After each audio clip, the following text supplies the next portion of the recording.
اب جو ہمارے اہل حدیث حضرات کہتے ہیں کہ 3 طلاقیں ایک مجلس کی نبی کے دور میں 3 سمجھی جاتی تھیں, حضرت عمر نے کیا کر 1 سمجھی جاتی تھیں, حضرت عمر نے ان کو کیا کر دیا 3. تو اس کا مطلب جو بیوی نبی کے دور میں حلال سمجھی جاتی تھی نبی کے حکم سے, وہ حضرت عمر نے کیا کر دی, بولو نا بھائی, حرام کر دی. تو جب یہ اختیار نبی کے پاس نہیں ہے تو حضرت عمر کے پاس یہ اختیار ہو سکتا ہے؟ قاری خلیل الرحمان صاحب کا میں دیکھ رہا تھا کلپ, بول ٹی وی میں بڑے دھڑلے کے ساتھ کہہ رہے تھے کہ نبی صلی اللہ علیہ وسلم کے دور میں ایک مجلس کی 3 طلاقیں ایک سمجھی جاتی تھیں. ایک تو افسوس اس پر ہوتا ہے کہ حدیث کا ترجمہ غلط. میرا دل چاہ رہا تھا کاش میں بیٹھا ہوا ہوتا اسی وقت روک لیتا کہ قاری صاحب اللہ کا نام لو, خدا سے ڈرو.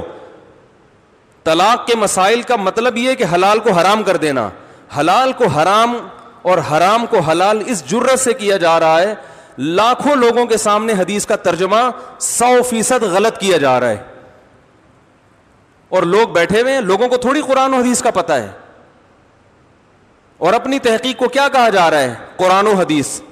تم ابو حنیفہ کے اندھے مقلد ہو, ہم کس کو فالو کرتے ہیں, قرآن و حدیث کو. یہ قرآن و حدیث ہے آپ کے پاس کہ آپ حدیث کا ترجمہ غلط کر رہے ہو. یہ کون سی حدیث میں لکھا ہے کہ نبی کے دور میں ایک مجلس کی 3 طلاق ایک سمجھی جاتی تھی؟ یہ کہاں لکھا ہوا ہے؟ یہ ایک مجلس کا لفظ آپ نے کہاں سے ایڈ کر دیا؟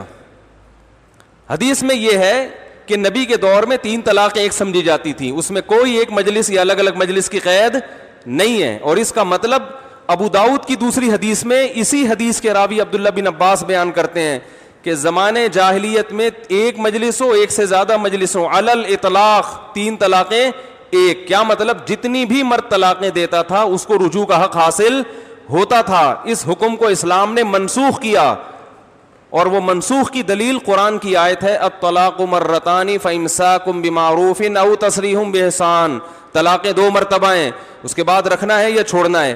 فإن طلقها, اگر تیسری دے دی, فلا تحل له من بعد, تو تیسری کے بعد بیوی حلال نہیں ہے, چاہے وہ فوراً دی ہو یا بعد میں دی ہو. قرآن نے یہ فرق نہیں کیا, اسی مجلس میں دی ہو یا اگلے سال دی ہو, کوئی فرق نہیں کیا قرآن نے. اس آیت سے یہ حکم کیا ہو گیا تھا؟ منسوخ. تو بہت سے صحابہ کے بارے میں امکان ہے انہیں اس کے منسوخ ہونے کا علم نہ ہو, کہ زمانے جاہلیت میں جو ایک رسم چلی آ رہی تھی وہ ان کے علم میں نہ ہو. بالکل اسی طرح کے الفاظ متع کے بارے میں صحیح مسلم میں حضرت جابر بن عبداللہ فرماتے ہیں کہ نبی کے دور میں ہم متع کیا کرتے تھے, ابو بکر کے دور میں بھی حضرت عمر نے پابندی لگائی. تو کیا اس بیس پہ متع حلال ہو جائے گا؟ بھائی نبی کے دور میں کرتے تھے, کیا نبی کے کہنے سے کرتے تھے یا ابو بکر کے کہنے سے کرتے تھے؟ ہر وہ کام جو نبی کے دور میں ہوا ہے تو یہ اس کی علامت نہیں ہے کہ یہ نبی کے آرڈر پہ ہوا ہے. تو شیعہ یہی دلیل پیش کرتے ہیں متع کے جائز ہونے کی کہ اس پہ تو عمر نے پابندی لگائی ہے. ہم کہتے ہیں متع پہ حضرت عمر نے جو پابندی لگائی یہ عین قرآن و حدیث کی روشنی میں لگائی ہے, کیونکہ متع حرام ہو چکا تھا نبی کے دور میں, لیکن زمانے جاہلیت کی رسم تھی, ہر ایک کو حرمت کا علم نہیں تھا.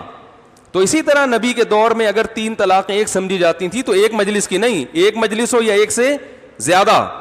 حضرت عمر نے جو 3 کو 3 قرار دیا وہ نیا حکم نہیں تھا, یہ وہی حکم تھا جو قرآن میں نازل ہوا ہے. اور اس کی سب سے بڑی دلیل کہ ایک صحابی نے بھی اس پر اعتراض نہیں کیا, کسی ایک نے بھی. تو اس سے صاف پتہ چلتا ہے کہ حضرت عمر کا یہ حکم اپنی طرف سے خود ساختہ نہیں تھا. اور قاری خلیل صاحب نے ایک اور خیانت کی ہے. ایک خیانت تو کیا کی, صحیح مسلم کی حدیث کا ترجمہ 100% غلط کی, اپنی طرف سے ایڈ کیا کہ نبی کے دور میں ایک مجلس کی 3 طلاقیں ایک ہوتی تھی. یہ ترجمہ کہاں سے لائے آپ؟ دوسری خیانت یہ کی کہ حضرت عمر کو موت سے پہلے ندامت ہوئی تھی کہ میں نے جو 3 طلاقوں کو 3 قرار دے دیا, مجھ سے یہ غلطی ہوئی ہے. یہاں بھی گڑبڑ کی ہے.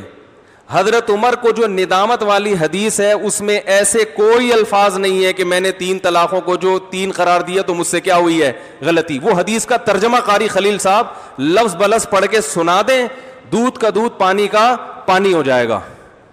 اس لیے ہم کہتے ہیں بھائی جان قرآن و حدیث کے نام پہ آپ نے اندھی تقلید تو کرنی ہی ہے.